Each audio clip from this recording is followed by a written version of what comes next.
beautiful, rousing piece of music is called Port Nabucco. Port Nabucco means Port of the Ghosts, the Púca, the plural for Púca. That beautiful rendition was played masterfully by Seamus Ong on his uilleann pipes. There will be links further on in the description where you can find more of Seamus's music itself. Okay, I hope that you are all still with us here.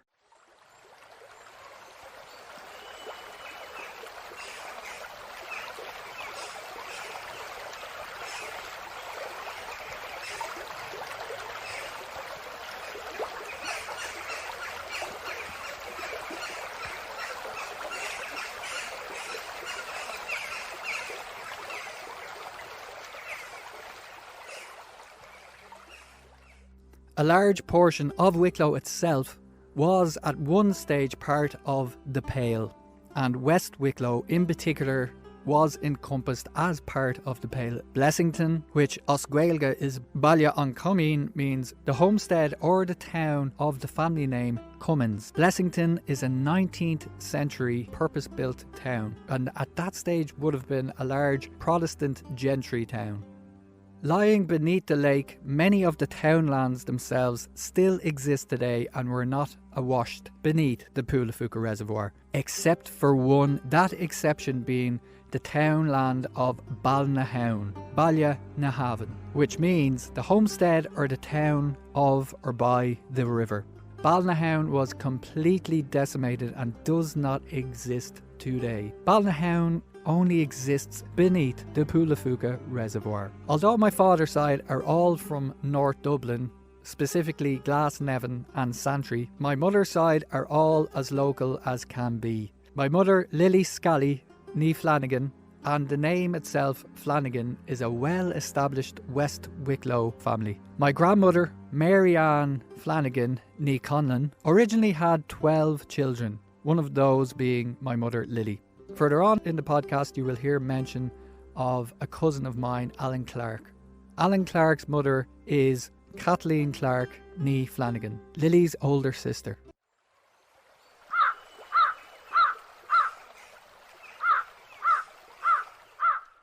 Yeah, exactly. I did love that myself, and I do. So in general, I love the mixture of darkness with silliness. I think that would be my forte when it comes to art, film, music, anything like that, you know. And I found it very interesting when I first saw your Púca sculpture, that when I saw your previous Greek mythological sculptures, it popped into my head and it stuck with me that it was like an inverse of a centaur, you know. It was like like an Irish centaur. Yeah, like an Irish centaur. Yeah, it's interesting. I was going to ask you why you chose the horse, but you already answered it. Well, Eddie Lennon, who's like the greatest Shanachie in Ireland, I suppose. Like I met him before, and he was although like he was on the RT News saying that there was no Púca story from Ennis Diamond. Like I was talking to him, and he said he thought it was a fine piece of work, but he said it struck me as a kind of a classical Greek kind of approach to it, because there is usually, like in the stories, in the Irish stories, it's actually literally just a horse. If they say like it has fiery hoofs or whatever, but it seems to be just, the story would more or less be dialogue and plot driven stuff, and there isn't necessarily a great deal of description, but usually like it's a horse that talks, like if I was to sculpt that, it would just look like a horse. So you kind of have to, that doesn't get across the uncanniness of the Púca, because he has full-blown conversations in the stories with people, and he does seem to like music, and that's why he's this Irish centaur, I suppose. Yeah, that's it, yeah. And what's quite interesting, again, to get back to colloquialisms, local versions of mythological creatures as well. What's interesting is there was a farmer around here who had stories about, drinking pints in the pub and then going and meeting the Púca afterwards. He used to relay them to us when I was very young. What I find really interesting is... And was he just like telling a yarn, or was he... So he was mixed, because he was telling a yarn, but he also maintained that his surname was quite specific to the Púca, which I found interesting, because later on in my reading, I read up about the Banshee and about certain surnames being linked with the Banshee. Yeah. So he had made that link kind of separately, and he related to me, and he told me that it was told to him by his grandparents, you know. So that's So it ran in the family. it ran in the Púca family. was The Púca, watching like, over them. yeah, and that he was. What I found interesting was his. I asked him to describe the Púca, and of course, initially he said, I couldn't describe it, like, you know, you'd have to see it, like, you know, and then eventually you'd get it out of him and he would describe it. But his description was like, he said it had like the legs of a man, the body of a horse, but yet the face of a hare or a rabbit, you know. It stood with me because that was like, You know, what the very, hell? very local, you know. It was a very Oh, yeah, local 'cause- thing as well, because as you know probably from the Púca, it can be sometimes described as an eagle, you know, many different forms, and Yeah. I think what you Big said, snail. yeah, exactly, yeah. Also, just a few things I thought you might be interested in with the Púca being, you know, Púla Púca in West Wicklow here. As I said, my mother's side are all local to here, and my mother still uses for specific to babies a term of endearment, and it's Coshapuk. Coshapuk. And she calls like, you little Coshapuk, and it's like specific to young. Oh, what does that mean literally? I have Like never found kosher? out. Yeah, Like a kushla? yeah, it could be something like Kosha. Yeah, like, Is you it know, like you that's- call like somebody a little monster or something? Yeah, exactly. It's like that. Yeah, in a nice way. It's 1-8. And I am glad like it did work out to go in County Clare, because you know it's a wild place, the Burn. Yeah, it is, and it's a very otherworldly place for, you know, it. And Yeah. it's beautiful and it's stark, but by God, it's inhospitable. And there's the places of the Burn that are like that as well. They're kind of staggering. You're like, who would live here? But then, you know, if you see that documentary about the Burn, the life that is in that place, it's, you know, astonishing. Like there's life at the bottom of the ocean. There's life in the Burn. But speaking of unearthly places, I think the Blessington Lakes there's something a bit spooky about it now. Yes. So this is rather interesting as well. So, like I said, it's a reservoir and it can be quite dangerous to swim in there. So that's why, generally speaking, they have a ban on swimming in the lake. Yeah. Just generally So speaking. if you swim the lake, you're breaking the law. Is that right? Yeah, Is that exactly. right? Yeah, you are. Yeah, completely. So they have bailiffs, and the bailiff will go out in his boat with 2 other people during summertime, and they'll watch out. If they see people swimming, they'll try their best to get them out and not swimming, because it can be very dangerous. But is The that a problem- recent thing? It's always been like that. Has it? It's always been like that, yeah. So what happened was the real catalyst was, like you said, in the 1980s, there was a couple of drownings, and then the ESB completely fenced off the lake. You couldn't get down to it. Oh, really? Now, since that, they've relaxed a bit and they've taken away a lot of the fencing. Do you think that? Did you Yeah. ever swim in it? I have swam in it before, so to explain, because it's a reservoir and it's run by the ESB, you were forbidden. You were not allowed to swim anywhere in the lake. I think it was a misgiving, because there are definitely local areas that local people know that are safe. Yeah. Having said that, there's I know this, but like, I was talking to another lad, and he was saying he spent all his summers here swimming, and, you know, swum across the lake, but then, you know, I mean, there was, I think, probably in the 80s, there was a kind of few black years where there was a run of drownings there. what I find fascinating, and maybe to get back to the Púca playing his tricks, is my first cousin, his name was Alan Clark, was one of the drownings. He drowned here, and not only did he I don't mean he drowned here as in West Wicklow, I mean right where we are right now, 100 metres away was where he drowned. Oh, Jesus. So I thought this was very interesting that... And was he like the same age as you? No, he was older. Oh, yeah. He was he would have been about 10, 12 years older often than that- me. I was a bit young at the time. I clearly remember it happening. I was old enough to, Jesus, yeah, to shocking. understand. It was an absolute shock, and not just that, but in the same weekend, a young guy from Tala drowned. So there was two in the deaths. lake again? In the lake. Within the space of 2 days, on the one weekend, there was 2 people drowned. So then the ESB had to act. Yeah. You know, Yeah. if you want to talk about sprites and local folklore, you know, Ishka water and the Blessington Lake.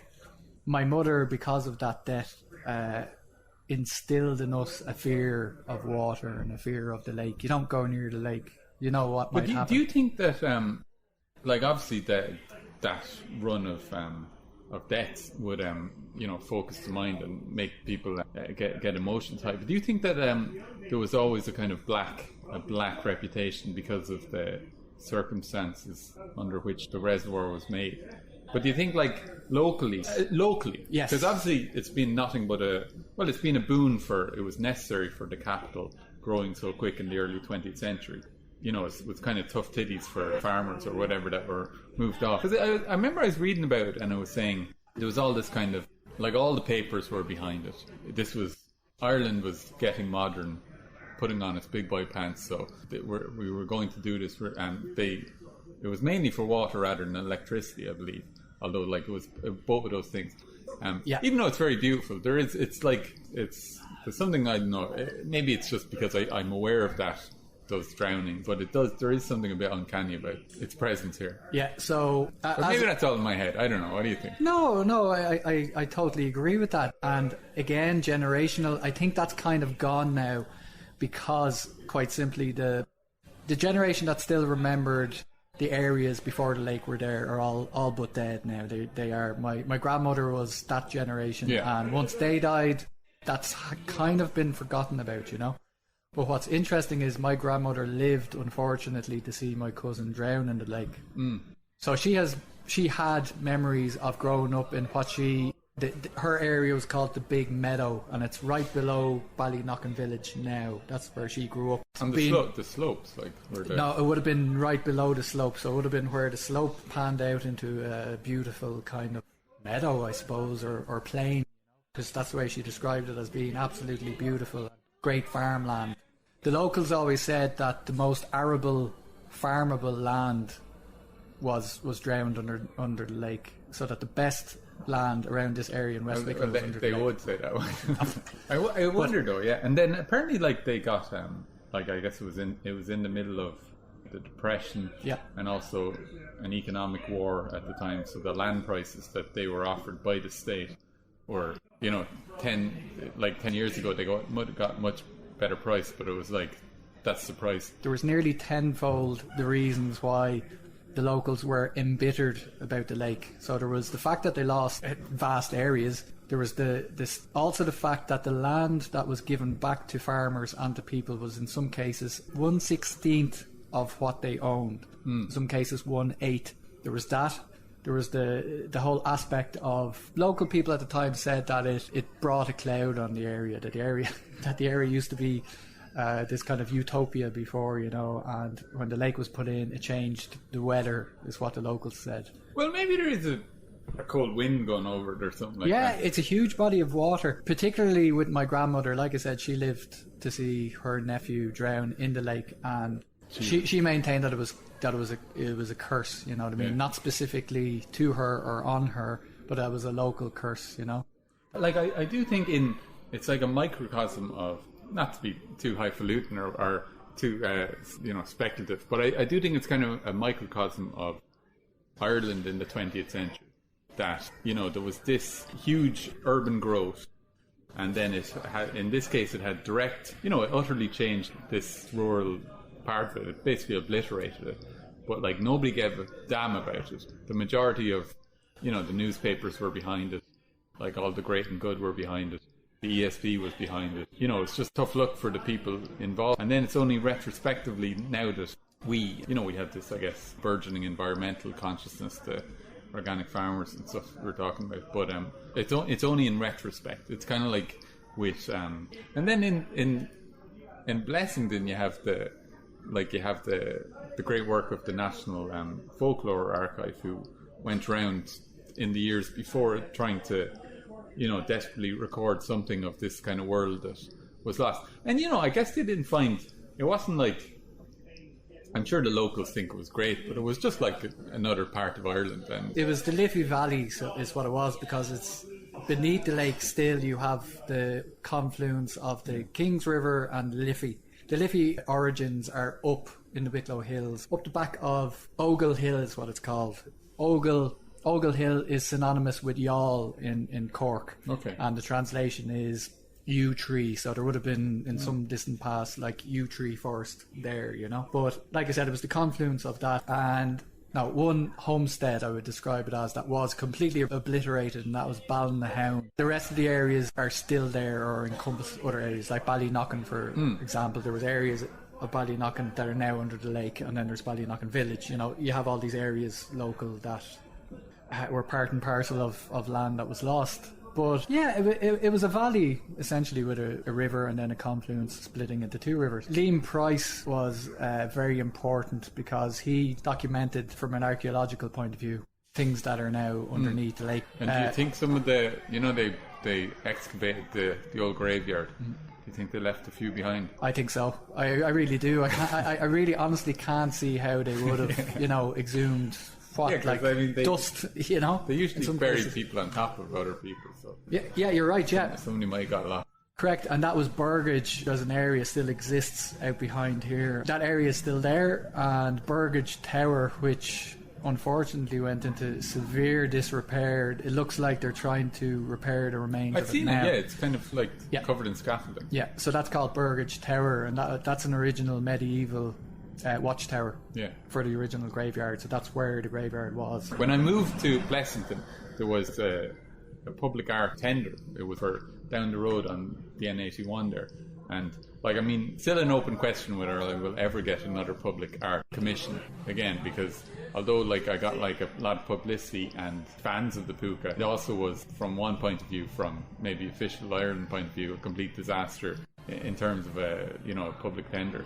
So a lot of county councils, which, you know, may not be that interested in commissioning a controversial artist or whatever, they might just not want to touch me with a 10-foot pole. So that remains to be seen. I keep on applying for them because, you know, I'm a sucker for punishment. But up on the N81 here in Hollywood, which is just down the road, they're looking for a sculpture that's beside the motorway there where they've done some work. But I was researching that, like the place near Hollywood, and it seems like it was the edge of the Pale, basically. Like in Kildare nearby, in Ballymore Eustace, there's a plaque saying, here ends the Pale, but there's no necessarily marker in Wicklow. But there's a medieval document from the castle, the Moat Castle that was in Hollywood, where they're saying, we want the owners of this castle must be an English soldier, a horseman, so he looks after the king's tenants here.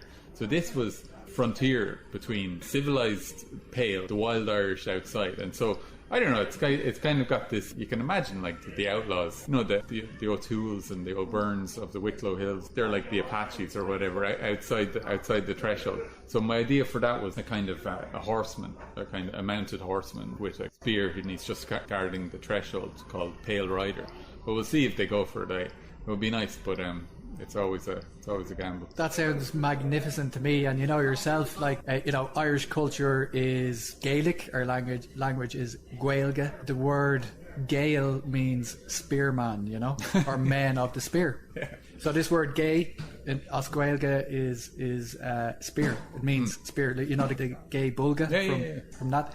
It's also synonymous with some European places that retain Celtic names. So Galicia, Gaul as well. So the Gauls in France, they were all synonymous with the one thing of this spear. guy I was proposing to sculpt, because there is up in Roscommon a Gaelic chieftain. This guy is actually, he's one of the, you know, like I guess Anglo-Irish soldier, because it's a tricky thing for, like, now post Good Friday, like where I don't know, there's maybe less antagonism towards the heat has gone out of the troubles, you know, in the last decades, thanks be to goodness. But the fact is that, like, Irish history is, you know, to a large extent English history as well, and Dublin history very much so. This thing of the Pale is not Irish, but everything outside of it is.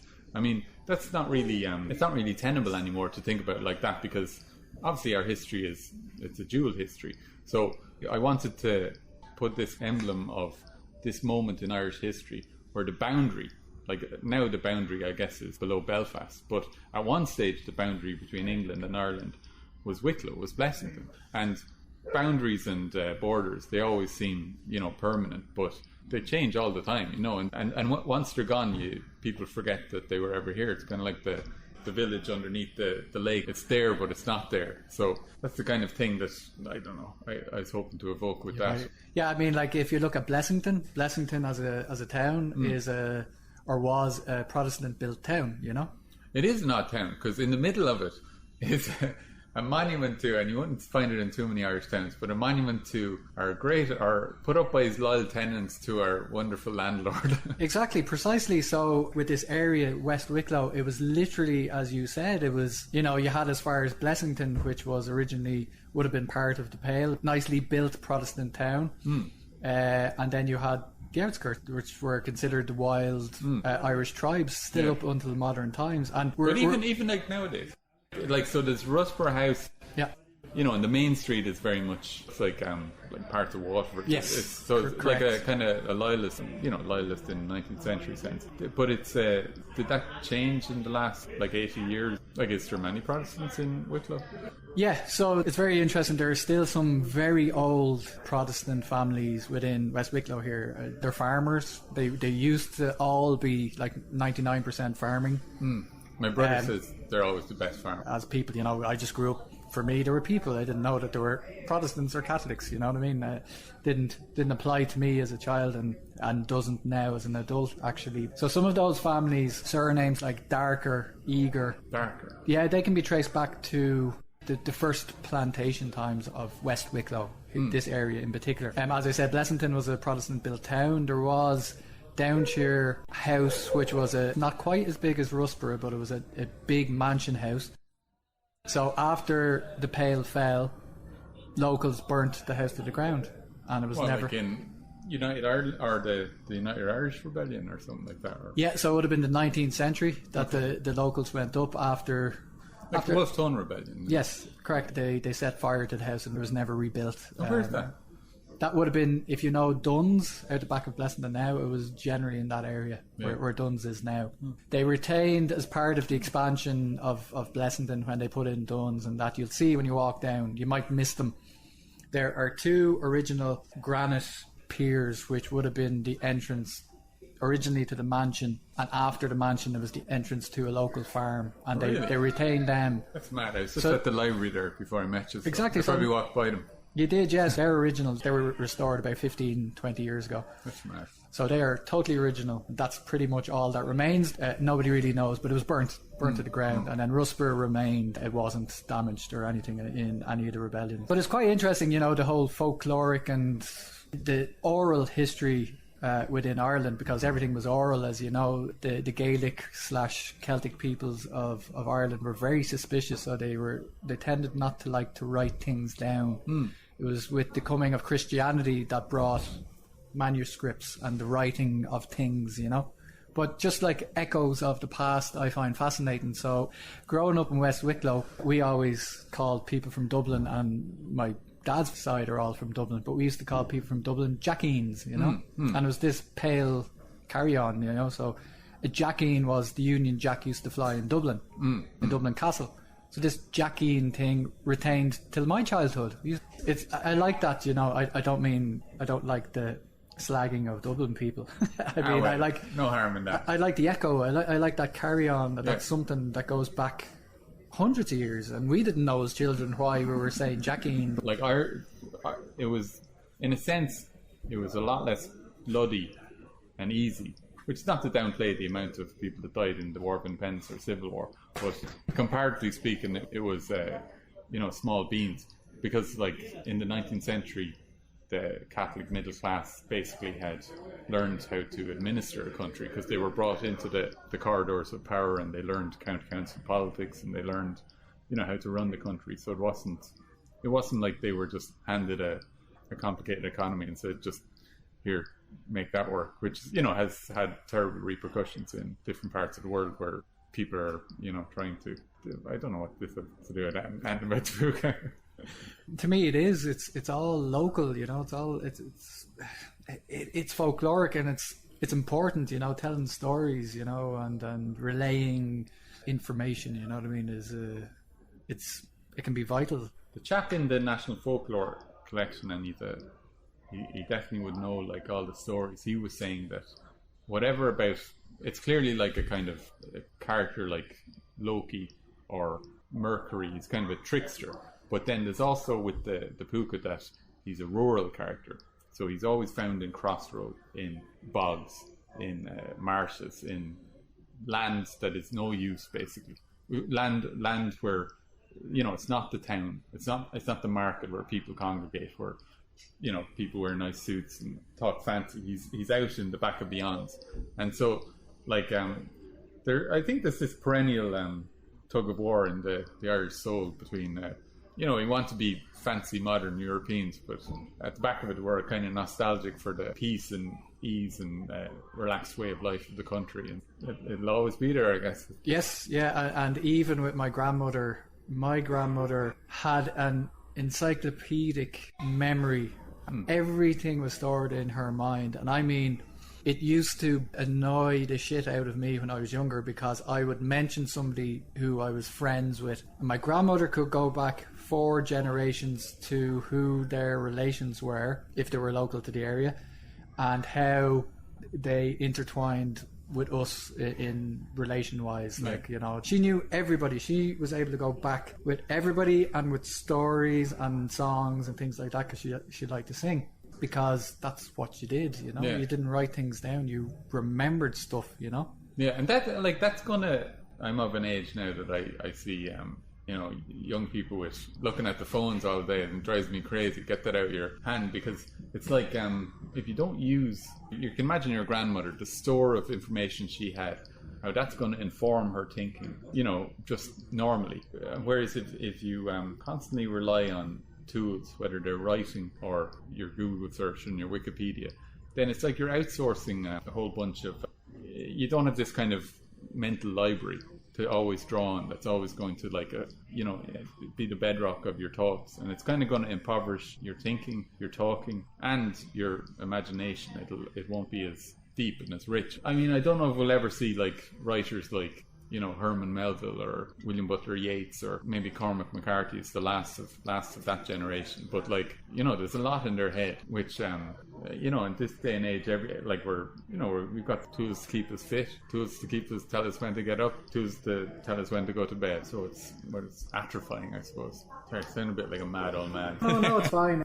Púca Mór can be seen the Cusack Centre on... the Michael Cusack Centre is where he eventually ended up, in the Burn, which is the home of, like, the homestead of Michael Cusack, the fella who came up with he was one of the founding fathers of the GAA, and he was one of the founding fathers of the Gaelic League. So he was this part of Yeats and Lady Gregory. He was, in the late 19th century, he was one of these people who was saying Irish people can stand on our own 2 feet. There's nothing wrong with our culture. It's as valid as Scandinavian or German or English culture, and we should play our games. We should speak our language. And so he grew up in this little kind of thatched cottage, and that now has been, you know, like a shrine for GAA people, and attached to it there's a museum about the development of the GAA, which is really one of the institutions that taught Irish people that they could rule themselves.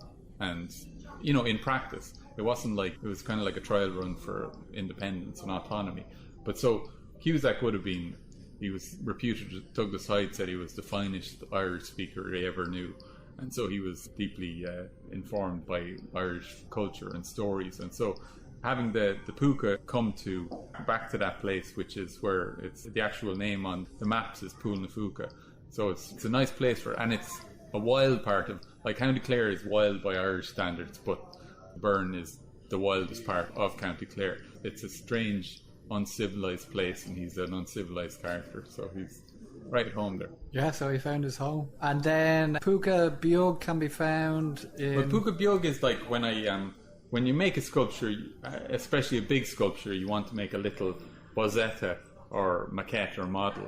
And so, like, initially I would have made a little 2 foot high Púca, which actually, like, I that was part of my presentation, showing the people, the county council, what it would look like, which, you know, helped them to say, know that would be a compelling sculpture. It was a little bit too compelling, as it turned out. It helped him say no.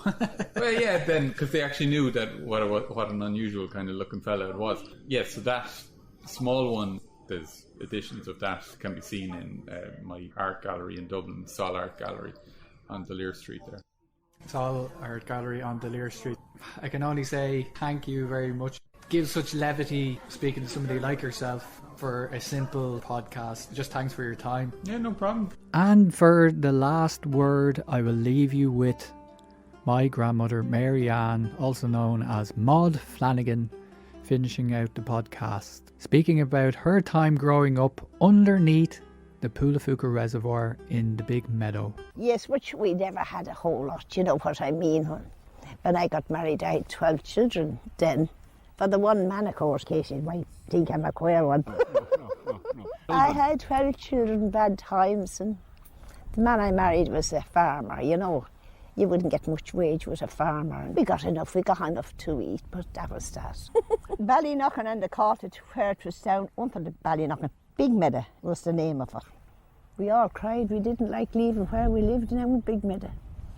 Well, anyhow, there was a man used to come with a Milorchin and he'd play until morning. Christ, he would. Would I not dance? I danced for a fortnight without stopping, never mind at night.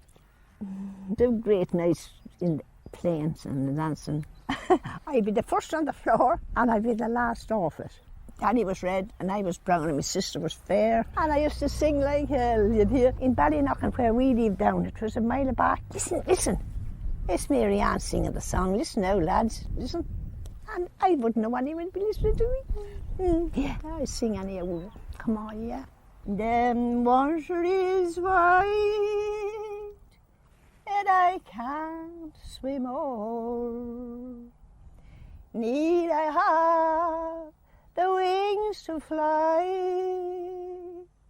Get me a boat that will carry two, and my love and I shall sail the sea. And my love and I shall sail the sea. To keep up to date with the new episodes of the Púca podcast, please go over to the YouTube channel Schismatic Productions. If you would like to hear new music by Seamus Ong, please go over and see his YouTube channel also, Seamus Ong. That's Seamus O-N-G. And finally, I would like to give a big thanks, first of all, to Aidan Harte, for whom, without, this podcast would not have existed. I'd also like to thank Seamus Ong, the piper, and also a big shout out to everybody at our production company, Schismatic Productions.